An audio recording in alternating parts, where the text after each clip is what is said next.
tidak beda dia. Nah, dalam hal ini Islam satu. Ya, nggak ada itu Islam Nusantara dalam hal ini. Karena misalnya sholatnya orang Islam itu sama.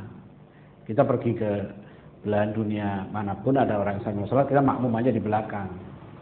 Ya, saya pernah merasakan sangat bersyukur ya, ketika dari perjalanan dari Kairo ke Jakarta kita singgah di Maskot ya, di Oman Bandara Internasional. Di situ saya sholat, kebetulan saya menjadi imam di situ. Dari belakang kita ya, itu orang-orang dari berbagai dunia datang. Ya, datang ikut sholat dan makmum aja di belakang kita. Ya nggak nanya kita orang mana, kita partai apa, kita mazhab apa, kelompok apa. Pokoknya itu satu. Dalam hal ini itu Islam satu di situ. Jadi itu tidak mengenal tuh di sini. Dalam makna ad-dinul Islam itu nggak ada. Ya, Islam Nusantara, ya, Islam Jawa, ya, Islam Sunda, ya. So, nanti kita bilang Islam Nusantara, itu Nusantara yang mana? Ya, sama nggak Nusantaranya Aceh dengan Papua? Jadi kalau hasil interaksi antara Islam dengan budaya koteka, oh itu susah itu. Ya, kita ini kan. Jadi yang dimaksud Islam Nusantara itu apa? Ya. Jadi Islam itu sebagai ad-dinul Islam itu tidak mengenal. Ya, menurut saya ya tidak mengenal itu. Sama saja. Kita puasa Ramadan, dimanapun kita ketemu orang Islam, puasanya kayak kita. Ya, waktunya juga, misalnya begini, kalau Islam itu menyerap budaya lokal, orang yang waktunya puasa itu ya dari subuh sampai maghrib, ya, itu waktunya. Mau subuhnya itu jam 3 pagi, maghribnya jam 8 malam, gitu ya. Atau kadang-kadang kalau waktu pendek, misalnya subuhnya jam 6 di satu daerah tertentu, gitu ya. Kemudian maghribnya jam 3 sore sehingga puasanya lebih pendek, nggak peduli itu. Mau dia panas daerahnya, mau dingin, mau cuacanya itu hujan atau kering, nggak peduli. Ya, dalam hal ini puasa tetap sama. Ya, nah itu namanya ad-dinul Islam, itu nggak berubah. Di situ tidak ada Islam Nusantara, Islam Jawa, Islam ini nggak ada. Cara ngubur jenazah, ya, mau tanahnya mahal, tanahnya murah, dapat tanahnya gampang atau enggak gitu ya, mau di situ sangat susah cari tanah untuk kuburan seperti di Singapura, Jepang, Inggris dan sebagainya, mau cari tanah yang sangat gampang ya di daerah-daerah, tetap cara nguburnya sama.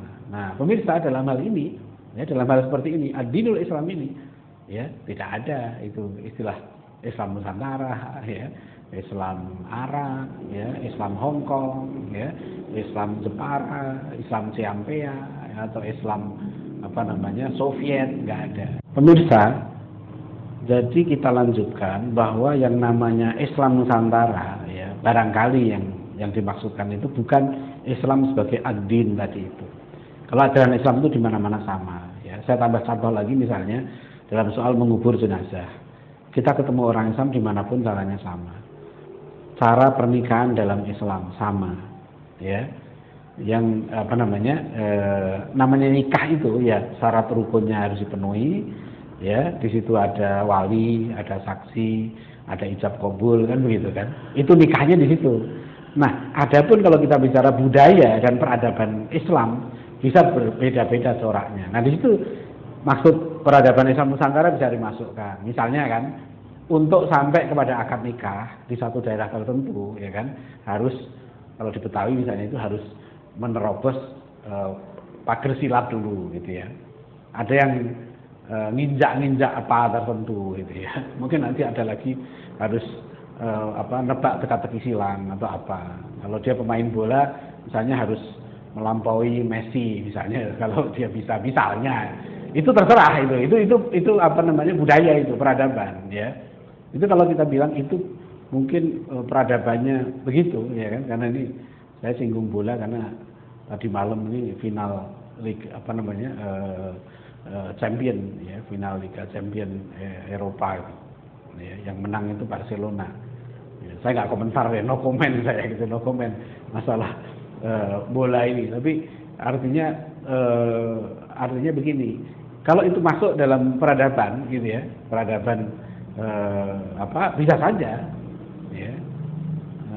Jadi peradaban bola yang Islami bisa saja itu, Ya, ciri khas misalnya kemarin kita lihat kan kalau pemain Indonesia ya memasukkan bola ke gawang terus berdoa sujud syukur. Nah, itu khas tuh. Ya, daripada Barcelona itu setelah apa memasukkan bola ke gawang nggak ada yang sujud syukur, ya kan? Malah pada pakai tato. Ya, itu sayang itu ya. Kita doakan mudah-mudahan tobat lah ya pemain Barcelona ini. Ya. Sudah menang nggak dapat pahala kan, kasihan ya. Ini pendukung Barcelona harus rajin-rajin mendakwai mereka ini ya. Baik pemirsa, jadi itu maksudnya adalah saya kembali kepada ad-dinul Islam ya, dan kembali kepada peradaban Islam. Saya pikir di sini harus jernih. Nah, di beberapa diskursus ya wacana tentang Islam Nusantara ini nggak masuk ya, sayang gitu. Ya, saya mengusulkan ya supaya dibedakanlah mana yang sebetulnya ad-din ya, yang itu sifatnya universal. Itu adalah misi dakwah Rasulullah, jangan diubah-ubah yang itu ya. Ini jangan sok lebih pintar dari Nabi lah, kira-kira begitu ya. Jadi kalau Nabi sudah mengatakan sholat itu 5 waktu, sholat 5 waktu, maka kalau di satu daerah masih ada satu suku yang sholatnya tidak 5 waktu, tapi sholatnya cuma 3 waktu, jangan kita katakan itu Islam Nusantara gitu ya kan. Itu nggak benar itu. Artinya itu dia harus diberikan pemahaman secara berangsur-angsur supaya semakin sempurna. Ya. Di satu daerah misalnya, kalau kita lihat misalnya nanti awal puasa gitu ya, kita ada beberapa kelompok kemarin misalnya itu yang menentukan satu Ramadan ya atau satu Syawal itu tidak dengan metode yang ditentukan oleh Rasulullah, ya, tidak dengan metode hisab ru'yah itu gitu ya. Tapi menggunakan metode untuk misalnya melihat menerawang gelombang laut ya, atau dengan misalnya menghitung bunyi tokek misalnya begitu ya. Nah, tapi dia ngaku Islam, terus kita bilang itu Islam Nusantara katanya itu. Ya, terus ada lagi misalnya di satu daerah itu ya, ada dia Islam tapi dia itu mengaku Al-Qur'an itu 40 juz. Ya, ada 10 juz yang hilang gitu loh. Nah, jangan dikatakan itu Islam Nusantara. Enggak, ya. Namanya Islam, yang namanya Islam itu Quran 30 juz. Ya, jadi jangan nanti kalau ada yang ngaku sebagai nabi gitu ya, nabinya orang Jawa di sini gitu ya, pak dia Tarmo Gandul, Gatoloco gitu ya, dia sudah enggak sholat 5 waktu, ya, dia juga mabuk-mabukan, ya, tapi mabuk-mabukannya enggak pakai minuman barat tuh. Pakai minuman asli Nusantara ya, misalnya dia yang penting dia pakai asli Nusantara terus dibilang itu Islam Nusantara. Nah, itu menurut hemat saya itu tidak tepat ya. Jadi kita perlu jelaskan ya, jangan sampai ajaran Islam yang itu, apalagi tadi kalau kita bicara dari Asy'ari, Imam Ghazali ya, kemudian fikih mazhab Syafi'i ya, itu tidak mengenal itu Islam Nusantara kah, Islam Spanyol kah, ya, Islam Amerika kah, sama di situ. Jadi itu pemirsa ya. Nah, sekarang bagaimana hubungan Islam dengan budaya? Ya, kita pemirsa ya, kita perlu mendudukkan masalah ini dengan sedikit berpikir serius. Ya. Islam itu bukan agama budaya. Islam is not a cultural religion. Islam bukan agama budaya. Ya. Tapi Islam itu agama wahyu. Islam is ya a revealed religion. Bahkan Profesor Syed Muhammad Naqib Al-Atas ya, itu sudah lama beliau terkenal dengan teorinya Islam is the only genuine revealed religion. Islam adalah satu-satunya agama wahyu yang murni. Dan beliau mengatakan agama selain Islam adalah cultural, adalah historical, ya, agama sejarah, ya, agama yang dibentuk dalam sejarah, dirumuskan dalam sejarah, doktrin-doktrinnya berkembang dalam sejarah, dan kemudian dia tunduk pada perkembangan sejarah. Ya, silahkan, makanya kita banyak menjumpai agama itu ritualnya berubah-ubah. Bahkan mungkin kita nggak menjumpai lagi ritual yang pokoknya yang mana. Karena sekte ini udah nggak ada bentuknya lagi. Semua menggunakan masing-masing gitu. Nah, itu bedanya dengan Islam. Kita ini ritual kita dasarnya wahyu. Ya, gerak-gerik dalam sholat saja kita nggak asal-asalan, bukan karena budaya, ya, tapi karena tuntunan Rasulullah itu. Ya, makanya misalnya kita sholat ya, menggerakkan jari kita ini begini-begini ya, atau ilallah begini, ya. Ini bukan karena budaya, ya. Ini wahyu ini.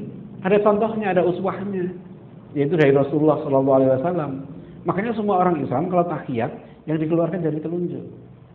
Silahkan cari di mana saja. Ada nggak orang Islam yang tahiyat itu dalam sholat yang dikeluarkan dari kelingking? Ya. Soal berdebat apakah digerakin atau ilallah diem, nah itu riwayat. Perbedaannya di situ. Begitu hati-hatinya orang Islam itu, ya, untuk mencontoh nabinya sebagai suri tauladannya itu. Itu menunjukkan begitu. Jadi kita rukuk begitu ya, rukuk nggak ada inovasi, rukuknya begitu sudah. Sujud itu orang Islam kalau sujud dalam sholat pasti lututnya menyentuh tanah. Silahkan buktikan. Ya, cari orang Islam yang sujud lututnya tidak menyentuh tanah, lututnya diangkat. Silahkan. Ada nggak? Nah ini contoh ya. Ini penting untuk kita pahami bahwa Islam itu agama wahyu. Ya. Kapan? Makanya karena dia agama wahyu dan universal. Dan Nabi Muhammad SAW itu diutus untuk seluruh manusia sepanjang waktu sampai akhir zaman. Maka sifat ajaran-ajaran Islam, syariat Nabi Muhammad SAW itu sifatnya adalah universal. Rahmatan lil alamin. Ya, untuk seluruh alam ini, ya, untuk seluruh manusia. Itu sifat dari syariat Nabi Muhammad SAW.